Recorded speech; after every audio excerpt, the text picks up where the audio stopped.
everyone. Natissa here on the subtropical Florida Gulf Coast, Zone 10, and welcome to You Can Grow Too. And this is the last garden tour of the 2023 into 2024 fall and winter season. In this tour, I want to show you how things are looking at the end of this season, but also do a season garden review of the good, the bad, and the lessons learned. I was thinking it would be nice to start off in the back this time. And as we head back there, I want to start off by showing you our passion fruit vine. So this year, for the first time, we planted our passion fruit vine up the front yard tree. And my goodness, what a success this year. Just one vine produced well over 100 fruit. And yeah, we lost about half of them with wind and squirrels, but between my husband and I, we had a lot of passion fruit to enjoy for ourselves. And also something that I want to do is more of an edible landscaping. And the passion fruit vine didn't take much work at all to produce so much as it has. Let's just say, yeah, I just want to look into doing that more, especially in my front yard.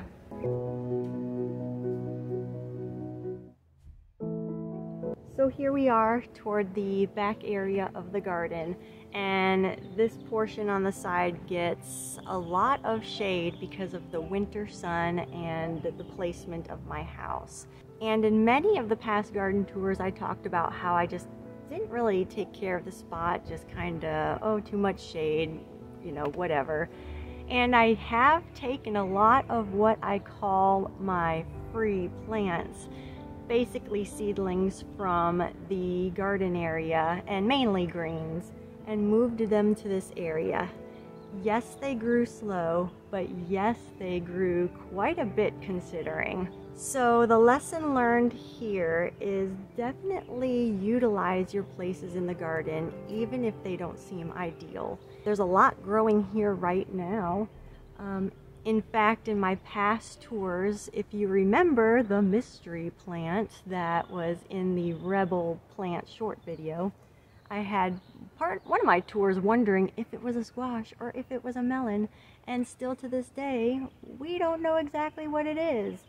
I think it's still a squash, but it's definitely is a mystery as to how it got there. I even have some beautiful flowers going on right now that were some free plants, like the beautiful tung ho.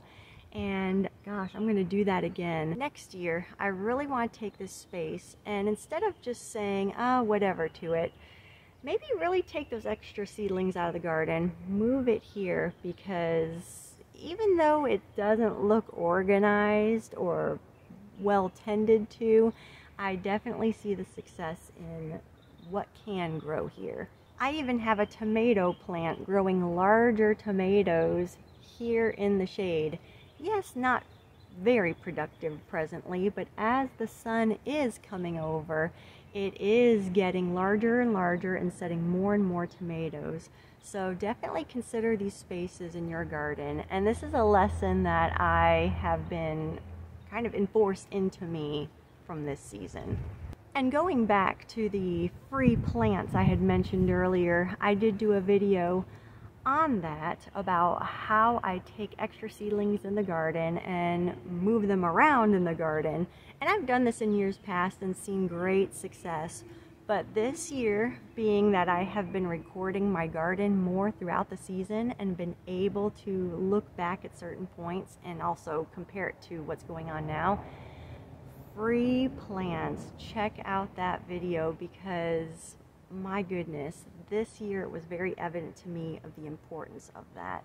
And a lot of my garden is because of those free plants. Another place in my garden that I kind of had that whatever feeling to is my classic wooden garden bed that's actually on the other side of the house.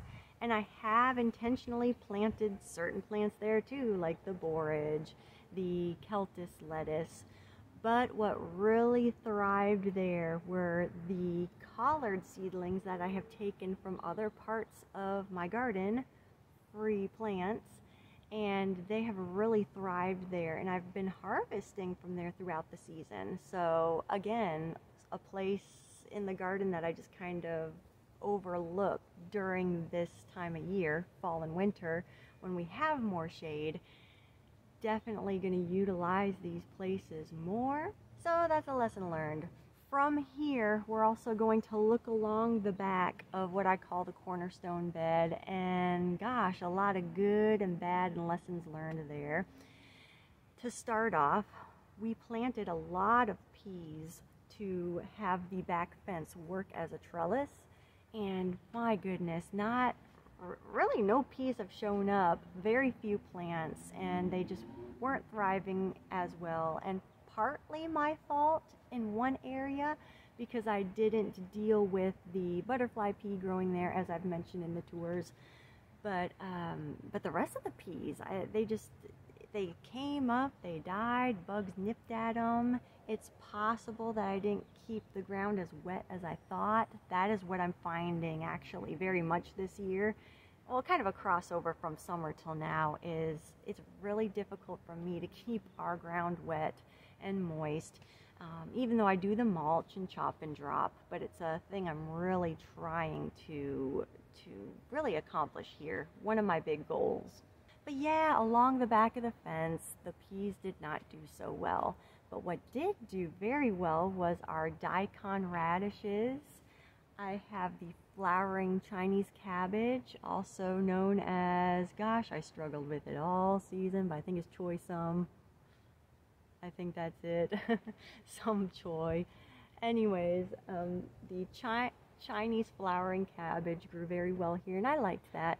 Some big successes along this fence were the Midnight Moon eggplant.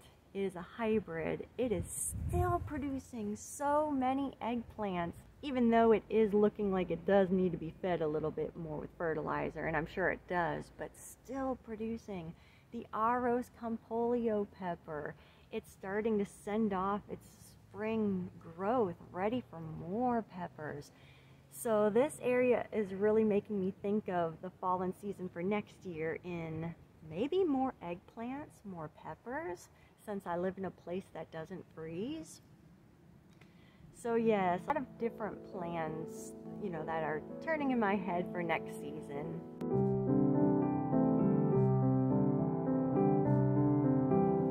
The sun is peeking out, but we're here in what is presently my favorite part of the garden at this point, and very beautiful. I'm surrounded by the success of the kale in the raised bed. I have more of those free plants beside me, the kales, and some of the lettuce that I have found self-seeded in the yard from last season, and put them in containers, and they have done very well this season. But right here I want to talk about the bench area, how it's looking now. We of course have a lot of spring plants we are moving in all around the garden, and I have been putting out spring seedling tours so that you can follow these plants along from beginning to the end of their season in spring and summer, but also in showing you what I'm doing for those plants so you can kind of see the results there. In this bench area, there's not really, I guess there's things going on, of course. We have the beautiful rat-tail radish, which we really enjoyed growing there. It was just nice and beautiful, but it was also nice to come out here and grab some of those rat-tail radishes with our meals. Again, the peas not doing so well over there, but we are transitioning some of that back area that gets more shade to be more of the medicinal herbs that appreciate a little bit more shade in this area of our extreme sun here in the subtropics. So we're trying to transform that area. Also have that crazy honeycomb hybrid along the bench, kind of flopping over, doing its thing. Again, it's the end of the season. We're letting it go. A big success in the season, we're in these raised beds in this bench area, and that was earlier on. You may have seen the harvesting bush bean video. This fall has been my best green bean year so far. And I had them in these beds, and I started them at the very beginning of fall. And I think part of the success was, well, started them in fall, and yes, we're still very hot, but we're also gradually getting a little cooler, which is good for those beans. And we didn't get much rain at all. And yeah, that can be a bit of a problem, but for these beans, they did not get wet on their foliage as much as they would have if it was full of rain. So I think that actually helped with our success this year.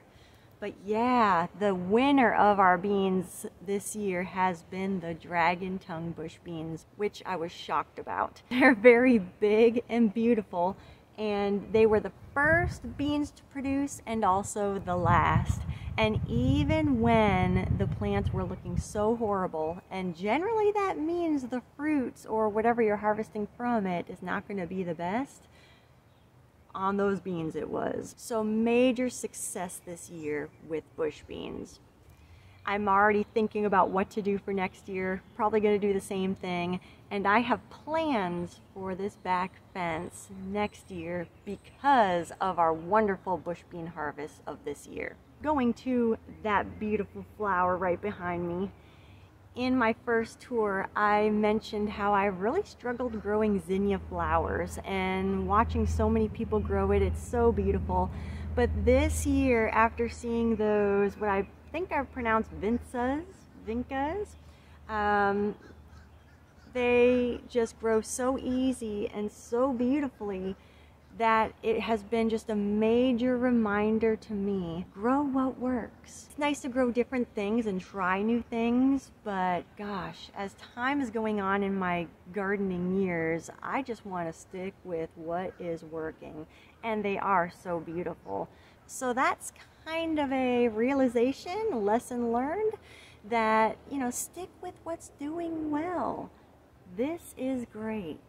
Turning our attention over into what I call the cornerstone bed. So much success. But before we get into the bed, on the outside of the beds, we have our mulch piles. And that has been something that I have featured in one of my tour videos as well. And that has really been my focus and on my mind for the coming season. And that is, we are in a phase 1 drought. And we are down to watering once per week. And we are anticipating a very hot summertime again. And of course, here in Florida, the subtropics, we get very hot as is. But last year it was hotter. There was no rain, and if that happens again, I want to be prepared. So we have the mulch piles in the front. We're continually bringing in mulch. That has been a big thing this season.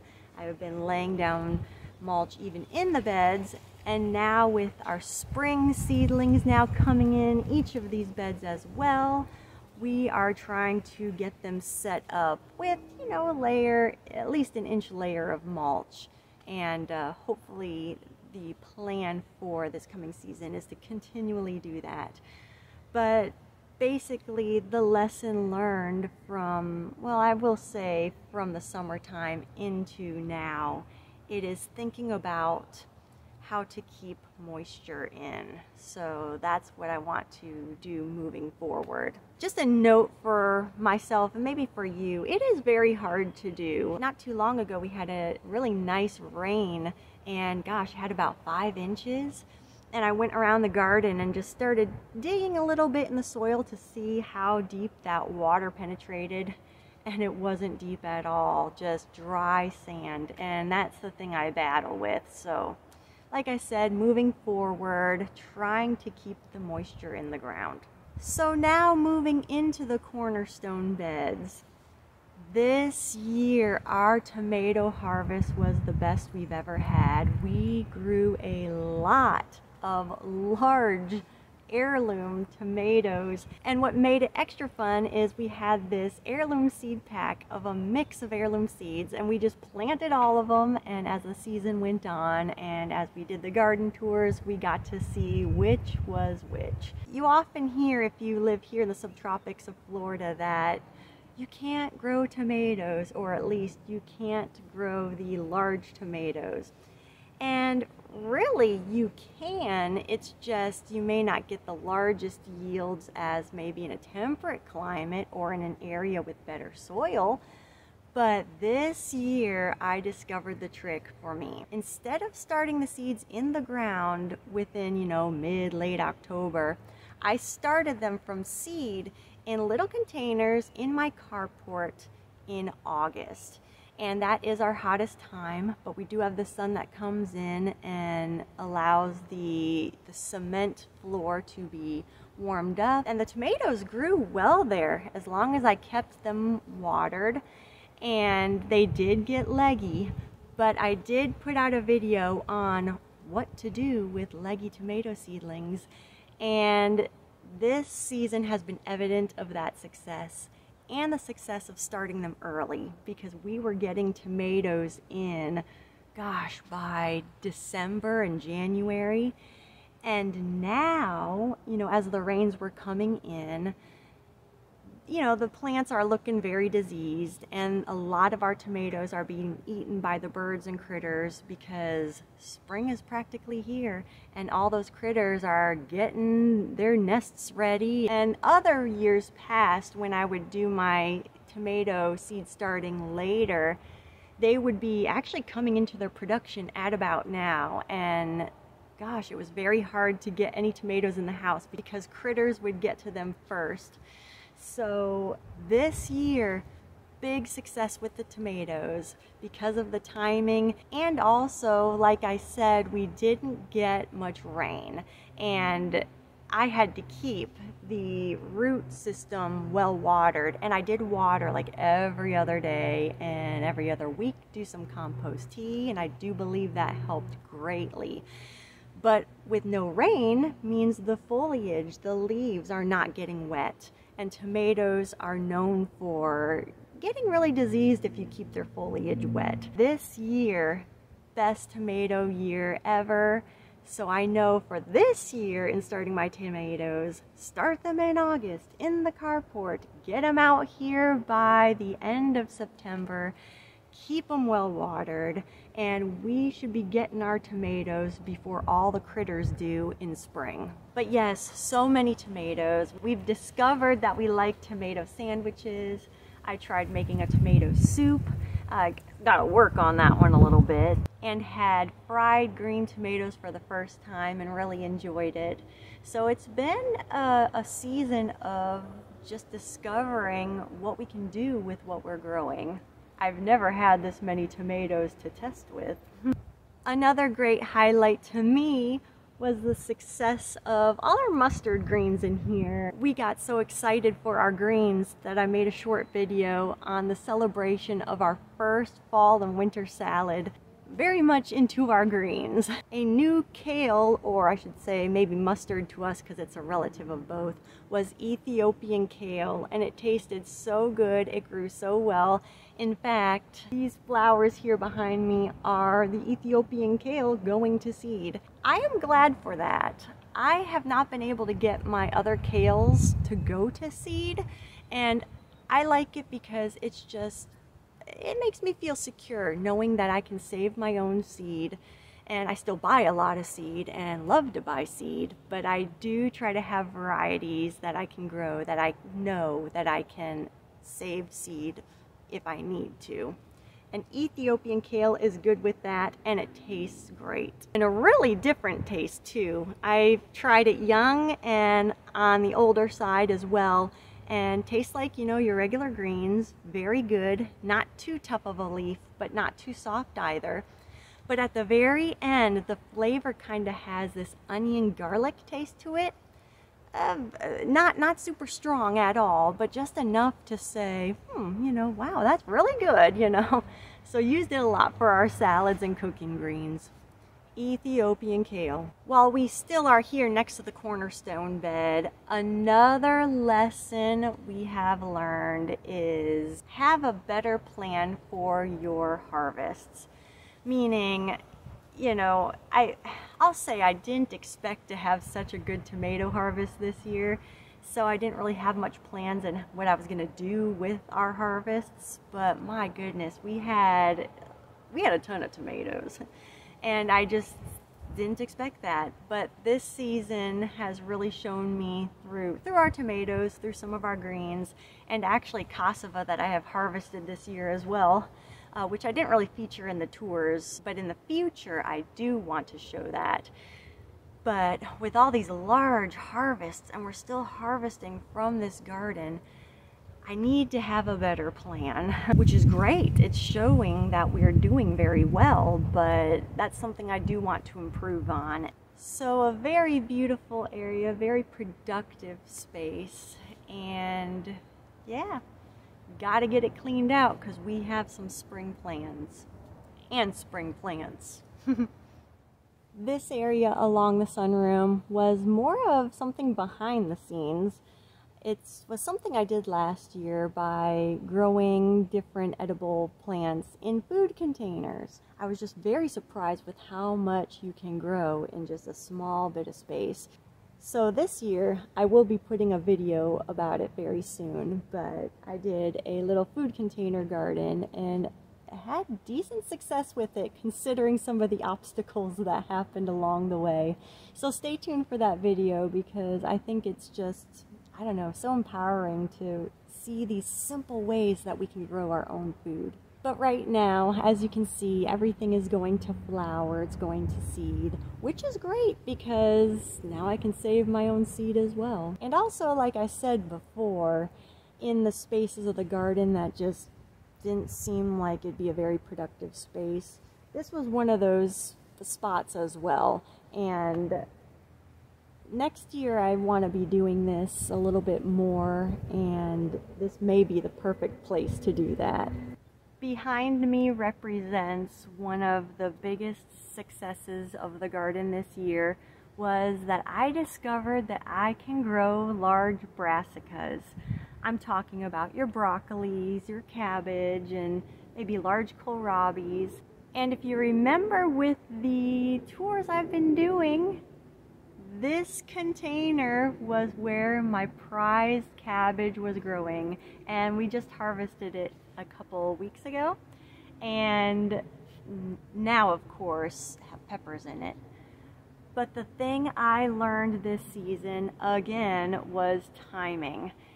I used to always plant my broccoli seeds in ground around late October, and I had success one of the years back where we did get a little head of broccoli, and then that was that. And of course you can eat the stalk and the leaves, but it just didn't seem worth it with everything else I wanted to grow. But this year I have an indoor growing system, and my husband thought, hey, why not try some of your brassicas, get them started so you can get them in the garden earlier. And so I did that, and it worked. And of course some bugs did nip at the seedlings, but I was able to succession sow and just have a bunch of plants growing and coming, and planted, gosh, I think it was, I do have record of planting some of the seed in mid-September, and I believe it was the batch that was a success. But despite some of those seedlings getting nipped by bugs, a few have made it. And I planted a broccoli and a couple of cabbages in these containers, and they worked. So my confidence level is very high with these large brassicas now that I'm getting to know the timing, and I have some of the tools to help me do that. And I have tried growing some of the brassicas earlier in my carport. The problem is I think the heat and also the bugs would get to it in that area as well, even though my tomatoes did fine. But yes, right now we still have another cabbage over there. We're still enjoying some of the broccoli shoots that are coming up and eating the broccoli leaves as well. And directly behind me, We have a lot of purple kohlrabis that are starting to swell up at the base. And I did get these kohlrabis out later, and they still probably need a bit of thinning, so it's no surprise to me that they're taking a little longer, but still a great success. So not only did I learn that timing helps with these big brassicas, but growing them in these containers. Maybe it's because of where I live and our native soil is basically sand, and I do amend it and I do try to build it up as best as I can with mulch and chop and drops and all that, and making my own compost too. But it just turns to sand so quickly. And I have noticed with some of these plants that need, extra good soil, they have been doing so well in these containers. And actually, I did notice that more the end of the summer in this container where I did my 2023 Single Seed Challenge Corbaci pepper. And that pepper was one of the best peppers ever. And I do strongly believe it was because I was in this pot and I was able to tend to the soil's needs, which would then tend to the plant's needs. And I've seen how these containers have been really holding moisture a lot better than my in-ground beds. So yes, I kind of learned that in the summer, but I've seen that evidence through growing these large brassicas. So lesson learned and still a great success. And kind of along the lines of the container growing and the success in that, a celery. I don't really grow the long, thick stalk celery. I, at this point, tend to grow the herb celery, which meet all of my needs. And just last year, I've just, sprinkled the seed in just a container, and they would grow in, multiple seedlings in one spot. And I mean, it met my needs. But this year I took this pot that had little openings on the side and one large opening on top, and basically in that space only had about 5 herb celeries growing. And my goodness, it grew so much better than all the little seedlings that I had planted in the one pot. But I mean, both still worked like I said, but next year I'm going to do that same thing. Just have a couple plants growing in that one container, especially in this particular pot. I call it my celery tower, because it also gives those plants more room to grow and use the resources, whereas the one container, they just were fighting for resources. And like I said, it worked for me, but I like this celery tower better. So definitely a lesson learned on giving plants some space. And yeah, we'll be doing that again. Behind me is what I call the rock bed or horseshoe bed. The tung ho and the self-seeded nasturtiums are the star of the show, as in actually most areas of the garden right now. But this area has confirmed to me the importance of planting maybe even the same thing in different areas. I told you earlier how my plan for the peas along the far back did not work at all. But the snap peas that I grew in this horseshoe rock bed, they grew very well. Right now you can see that, they've gone to seed. I forgot to pick some, but I can save that for next year. But they were a success. And I've done that before other years, and this is it was my 3rd year doing it, a success again, so it's something I'm always going to do. Something that also was confirmed to me this season was the ability to grow root crops in this bed. And we get more shade in this area from the oak tree in my yard. So if you garden, you know that leafy greens can handle that a little more and perhaps appreciate that as well. But root crops, it can work.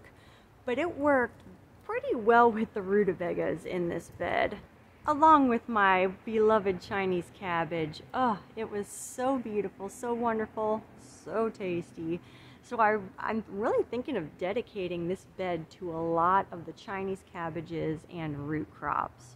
Another thing confirmed to me this season was the success of transplanting rutabagas. And I believe I showed it in the free plants video where I took rutabagas and I moved them around the garden, and I've done that in years past and it's worked. This year I showed you that process, and we did harvest some pretty good rutabagas. Maybe not as large as in some temperate climates, but I mean, I'm here in the subtropics of Florida. It was pretty good for here. But I was really happy to really see that that can work.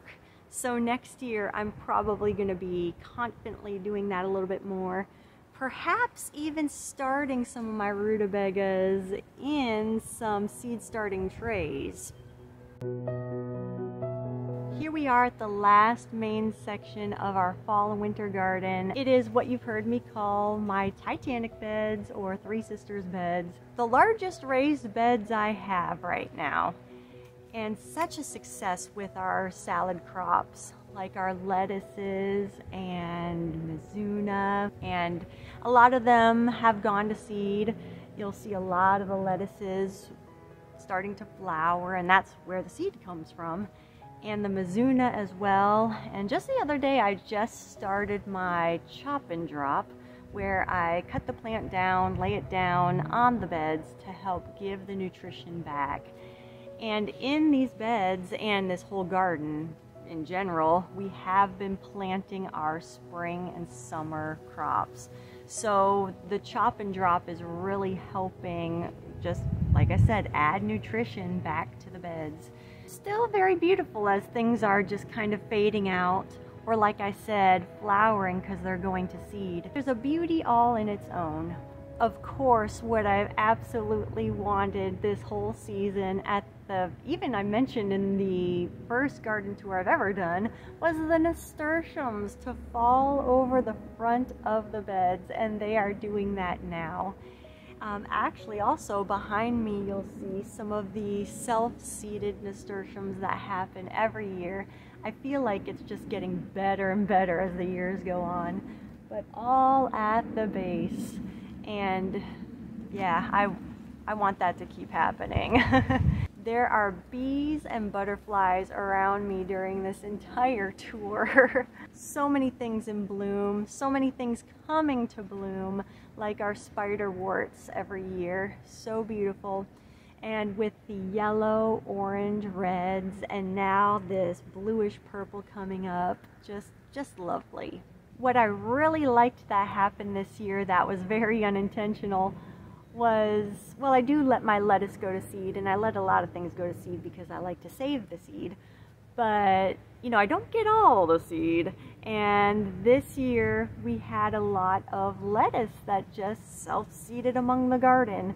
And I took a lot of those lettuce seedlings and put them in just, you know, clay pots around the garden, along with some of the food container pots I had as well that I was doing for the food container growing video that is coming in the near future. But I really liked growing lettuce that way, and those were some of the best growing lettuce that I had this year. Definitely maybe look into growing my lettuce in containers, small containers, just a simple flower pot will do. I've shown that this season. But yeah, I really liked that. And in talking about lettuce and the success I had this year, I do want to get better at finding the best varieties for where I live. And you know, I have a lot of green lettuce. I did try some different colored lettuce, but I need to find a good productive one because I feel like the ones I had didn't produce as well as some of my green ones. Still enjoyed them and still had some of the leaves in there, but I just still on the hunt for good lettuces. We love our greens. Also, what is happening in these beds behind me, or I should say will be happening, is the conclusion of our experiment of planting one potato. And already you can see the potato plant is actually starting to die back, and that is the sign that the potatoes are almost ready to be harvested. And I do have that video on the channel of that whole experiment, and now it's getting close to the time to find out the conclusion. It's been an experiment I've always wanted to do, so stay tuned for that.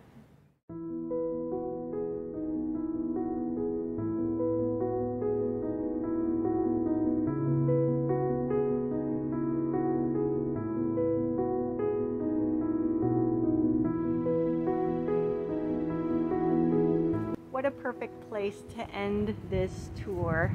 Right in front of the nasturtiums that are trailing down the raised beds.